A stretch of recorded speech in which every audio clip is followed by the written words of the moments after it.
안녕하세요. 선아 원장쌤입니다. 반갑습니다. 자, 오늘 부의 본능이라는 책의 2부 리뷰를 시작하겠습니다. 자, 부자가 되려면 내 안의 부자를 일깨워야 한다라고 하네요. 내가 지난 세월 수업료를 내면서 깨달은 것 중 가장 큰 깨달음은 무엇일까? 가장 강한 적은 보이지 않는다는 것입니다. 보이지 않는 적은 어디에 있는가? 바로 나의 마음속에 있다라고 하네요. 나는 부자가 되지 못하는 가장 큰 장애물이 내 마음이라는 것을 깨달았다. 대다수 사람들이 부자가 되지 못하는 이유도 바로 자기 마음을 다스리는 데 실패했기 때문이다. 제 얼굴에 분칠할 생각은 없지만 나의 경우를 예를 들어보겠다 하네요. 우선 나는 남들에게 잘 보이고 과시하려는 본능을 억제했다.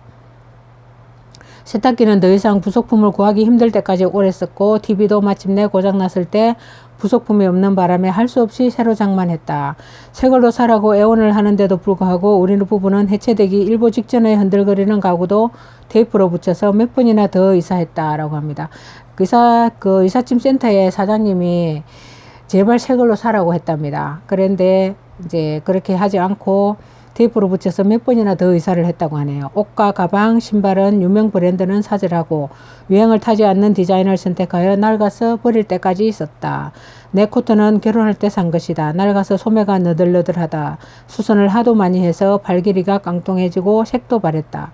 그래서 몇 해 전 아내가 내 생일날 새 코트를 사왔는데 나는 화를 내며 당장 가서 환불해 오라고 했다. 난 지금도 그 코트를 입으며 가난했지만 희망에 차있던 30대를 추억한다 라고 합니다. 어떻게 보면 보통의 그런 마음들을 뛰어넘는 그런 습관이 배워야 하는 것이기 때문에 굉장히 중요한 것 같습니다. 부를 쌓기 위해서는 그런 것, 그 다음에 생존에 필요한 모든 것은 프로그램화 되어 있다고 합니다. 제가 한번 읽어볼게요. 진화심리학자들의 주장에 따르면 인간은 오랜 진화 과정을 통해서 생존과 번식에 필요한 것들은 이미 우리의 마음속에 프로그램화 되어 있다고 합니다. 그래서 인간은 생존에 필요한 것들은 쉽게 배울 수 있도록 되어 있다. 그 좋은 예가 언어이다. 과학자들은 면밀한 연구에 따르면 인간은 언어를 쉽게 배우는 프로그램을 사전에 가지고 태어난다는 것이다. 그렇지 않다면 어린아이가 복잡한 문법의 언어를 배울 수가 없다고 하네요. 마찬가지로 갓난아이는 수영도 금방 배울 수 있고 엄마의 젖꼭지를 찾는 법도 금방 배운다. 반면에 사전에 배우도록 타고나지 않는 것들은 아무리 가르쳐줘도 잘 배우지 못한다고 합니다. 그렇게 프로그램화 되어 있기 때문에 본능을 조금 자제한다든지 통제하는 것은 굉장히 어려운 일이라는 그런 내용인 것 같습니다. 저축에 실패하는 이유는 원시 본능 때문이라고 하네요. 여기서 좀 재밌는 이야기가 있어서 제가 한번 읽어볼게요. 살집 좋은 옆집 아줌마를 보자. 그녀는 저축하기가 왜 그렇게 힘들지 하면서 허구한 날 빈둥거리며 돈을 흥청망청 써버리고 나중엔 자기 머리를 쥐어뜯으며 후회한다 라고 하네요. 그래서 그녀는 알고 보면 재벌 원시인의 후예다. 왜 그런지 보자. 구석기 시대에는 고기를 저장하는 냉장고가 없었다. 그래서 구석기인들은 고기를 먹으면서 몸 안에 지방으로 저장했다. 그리고 지방이 빨리 줄어드는 것을 염려해서 대부분의 시간을 빈둥거리며 게으름을 피웠다고 하네요. 결국 옆집 아줌마가 엄청나게 먹고 빈둥거리는 건 구석기인의 원시 본능 때문이라고 합니다. 앞집 아저씨가 다이어트에 실패하는 것도 비슷한 이유다. 그 이유도 알고 보면 원시인의 본능 때문이다. 원시인들은 식량을 구하기 어려운 시기가 닥치면 스스로 몸의 소비율을 떨어뜨려서 저축해 놓은 체내 지방의 소비를 줄이도록 했다. 이 원시인의 본능 때문에 다이어트로 굶기 시작하면 식량을 구하기 어려운 시기가 왔다고 느낀 몸이 평소보다 에너지 소비율을 떨어뜨려 오히려 체중 감소가 잘 이루어지지 않는다고 합니다. 결국 현대인의 저축과 다이어트에 실패하는 이유는 원시인의 본능 때문인 것이다 라고 합니다. 이제 본격적으로 9가지의 원시 본능, 즉 무리 짓는 본능, 영토 본능, 쾌락 본능, 근시안적 본능, 손실공포 본능, 과시 본능, 도사 환상, 마녀 환상, 결함 있는 인식체계를 살펴볼 차례다. 우리는 여기서 이 9가지 원시 본능이 개인의 재테크를 구체적으로 어떻게 실패하게 만드는지, 그 극복 방법은 무엇인지 하나하나 확인하게 될 것이다.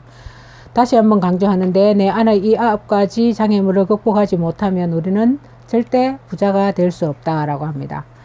이렇게 원시 본능을 줄이거나 아니면 하지 않아야, 극복해야만 부자가 될 수 있다고 하네요. 자, 무리 짓는 본능의 오류 한번 읽어볼게요. 자, 부자가 부자인 이유는 외로운 늑대처럼 홀로 다니기 때문이고, 빈자가 가난한 이유는 무리지어 다니는 양떼이기 때문이다 라고 하네요. 투자에서 성공하려면 논리를 떠나서 항상 소수편에 서는 게 유리하다라고 합니다. 그러나 무리 짓는 본능은 소수편에 서는 걸 방해한다. 항상 소수편에 서고 무리지어 다니면 안 된다는 뜻인 것 같습니다. 혼자 외로운 늑대처럼 다니라고 하고요. 그리고 무리지어서 그 군중 심리에 의해서 뭐 아파트 값이 오른다든지, 그렇게 어떻게 보면 그때만의 그 상황들이 있잖아요. 그쪽으로 휩쓸리면 안 된다는 그런 내용인 것 같습니다. 그래서 무리 짓는 본능의 오류라고 하네요. 자, 현실은 같아도 부자와 빈자의 해석은 다르다. 이게 지금 제가 읽고 있는데 뒤에서부터 읽는데, 하수는 예측하려 하지만 고수는 대응하려 한다. 그 다음에 하수는 행운만 보지만 고수는 최악의 상황도 대비한다고 합니다. 행운만 보는 거와 최악의 상황도 대비하는 것과는 다르겠죠. 자, 부자 되는 걸 방해하는 세 가지 착각.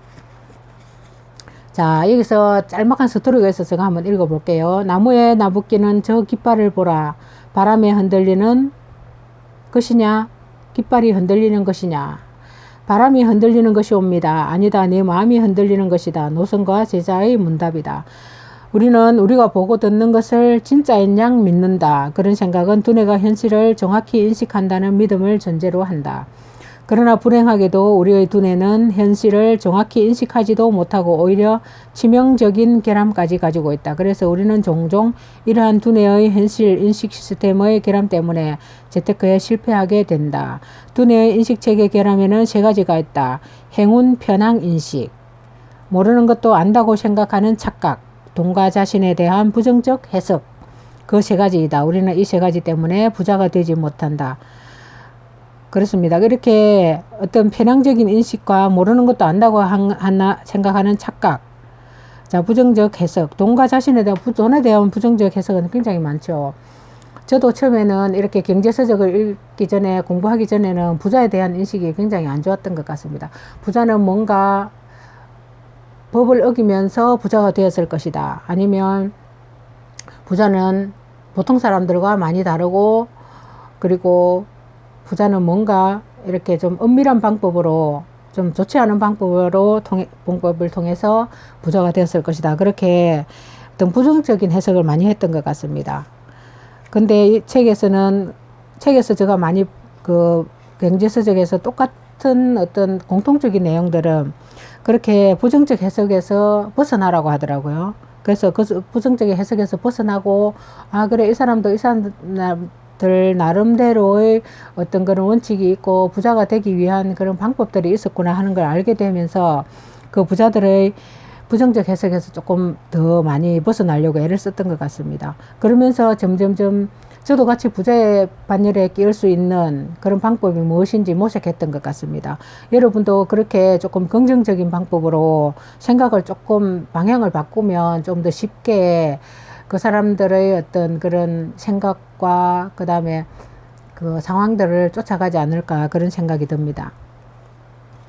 하수는 행운만 보지만 고수는 최악의 상황도 대비한다. 여기서 제가 밑줄을 그어놨습니다. 자, 하수는 예측하려 하지만 고수는 대응하려 하고요. 이렇게 참 중요한 말인 것 같습니다. 현실은 같아도 부자와 빈자의 해석은 다르다고 하네요. 그렇죠. 생각이 다르기 때문에 돈을 모으는 그 기준도 다르고 그 생각 방향도 다른 것 같습니다. 자, 여기서 조금 더 또 재미있는 문장이 있어 제가 읽어볼게요. 부자 되는 주문을 걸으라고 합니다. 이 책에서 제가 전번에 3번 정도 읽었다고 했잖아요. 그 3번 중에서 이 부자 되는 주문을 계속해서 제가 그 노트로 적어놨어요. 이렇게 적어놓고 그 다음에 읽고 했거든요. 근데 이 저자는 그게 지금 굉장히 좀 효과가 있었다고 합니다.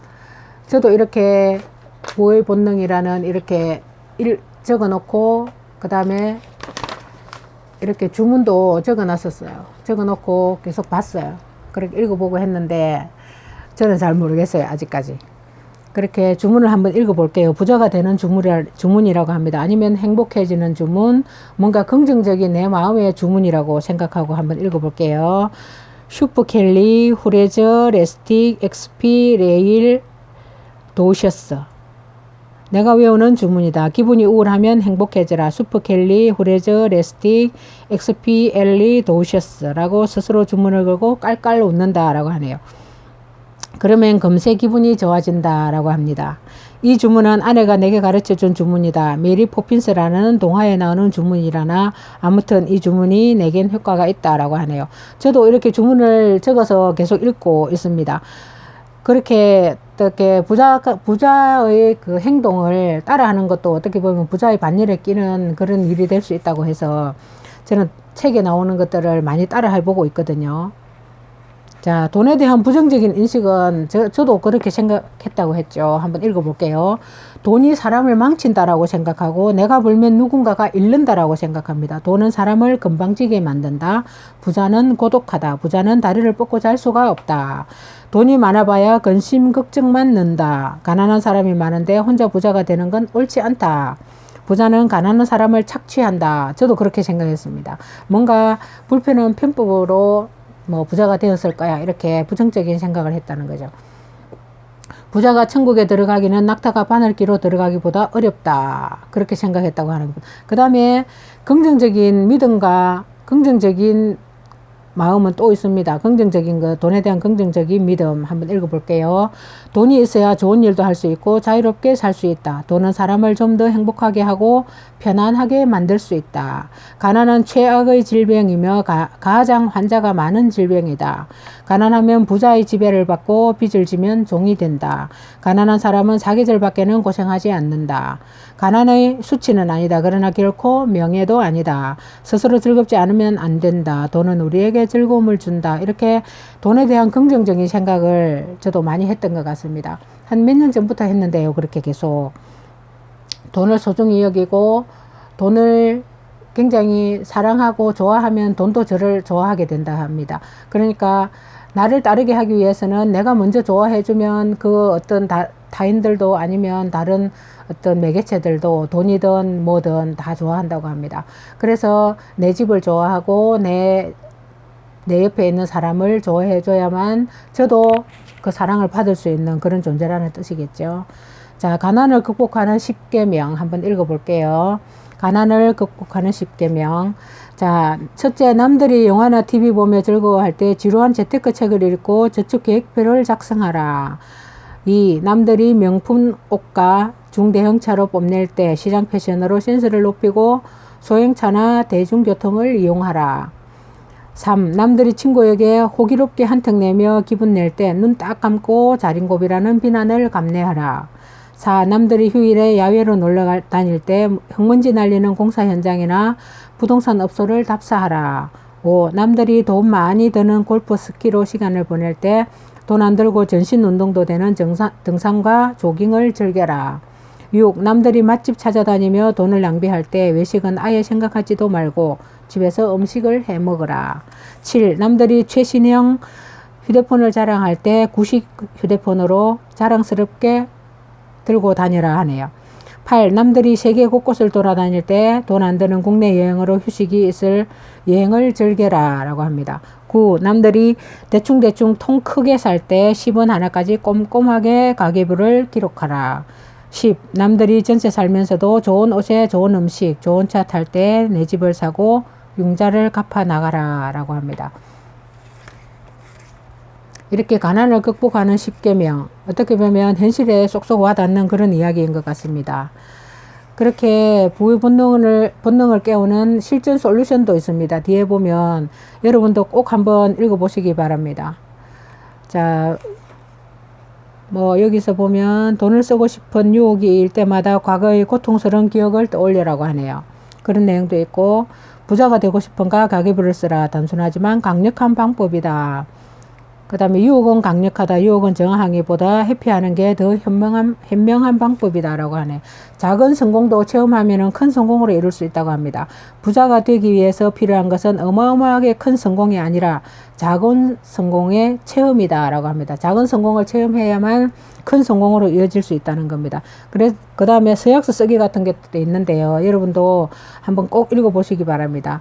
진실 파악하기. 잘못된 믿음은 자신을 해롭게 한다. 신에게 기도하기. 기도는 20억개가 넘는 뇌세포로 이루어진 잠재의식을 활용하는 도구다 라고 합니다. 자, 이렇게 맞춤 솔루션도 뒤에 보면 있거든요. 있는데 빚을 줄이는 데 도움이 되는 솔루션, 진실 파악하기, 가계부 쓰기, 서약서 쓰기, 신에게 기도하기, 뭐 이런 것도 있네요. 그리고 내 집 마련을 위한 솔루션, 마지막으로 한번 읽어볼게요. 언제가 아니라 어디에 초점을 맞춰라. 집값을 결정하는 요인을 파악하라. 투자는 요망 지역에 거주는 직장 근처에 하라. 당장 불편해도 개발 지역에 투자하라. 좋은 집은 머리가 아니라 발로 장만하라. 중개료를 법정 수수료보다 더 많이 주어라. 푼돈 때문에 계약을 망치지 마라. 무리하지 않는 범위 내에서 빚을 얻어서 살아. 평수를 줄여도 부자 동네에 살아라. 타고난 부동산 박사인 아내의 의견을 경청하라 였습니다. 아무래도 남자보다는 여자들이 꼼꼼하고 더 이렇게 부동산에 대해서 좀 많이 아는 것 같습니다. 그리고 남자분들은 회사에 다니면 아무래도 조금 그런 데 대해서 공부도 많이 해야 되겠지만 여성들이 조금 그런 디테일한 부분, 아주 세밀한 부분은 좀 많이 알고 있는 것 같습니다. 그래서 경청하라, 아내의 말에 경청하라는 뜻인 것 같네요. 자, 월급이 적다고 한탄하는 사람을 위한 솔루션, 진실을 파악하라고 하네요. 서약서 쓰고 신경 조건화하기, 작은 성공 체험하기 등이 있습니다. 자, 이렇게 굉장히 좀 유익하고 현실적인 이야기들이 많이 있어서 여러분도 한번 꼭 읽어보시기 바랍니다. 자, 마지막으로 제가 마무리하면서 한번 읽어볼게요. 투자는 언제나 위험했고 나 역시 겁이 났다. 그러나 나는 투자하지 않는 것이 가장 큰 위험이라 생각했다. 투자하지 않는다면 아무것도 가질 수가 없다. 투자하지 않는다면 실패의 고통과 슬픔은 피할 수 있을지 모르지만 배울 수 없고 느낄 수 없고 달라질 수 없고 성장할 수 없었을 것이다. 그리고 여전히 두려움에 갇혀 노예 같은 삶을 하루하루 꾸려나가고 있었을 것이다. 나는 자유롭게 살기 위해서 투자를 시작했고 위험에 뛰어들었다. 그리고 마침내 경제적인 자유를 얻었다 라고 하네요. 굉장히 좀 의미 있는 내용인 것 같습니다. 지금까지 함께 해주신 여러분 감사합니다. 부의 본능 2부를 마치겠습니다. 다음 시간에 더 좋은 콘텐츠로 찾아뵙겠습니다.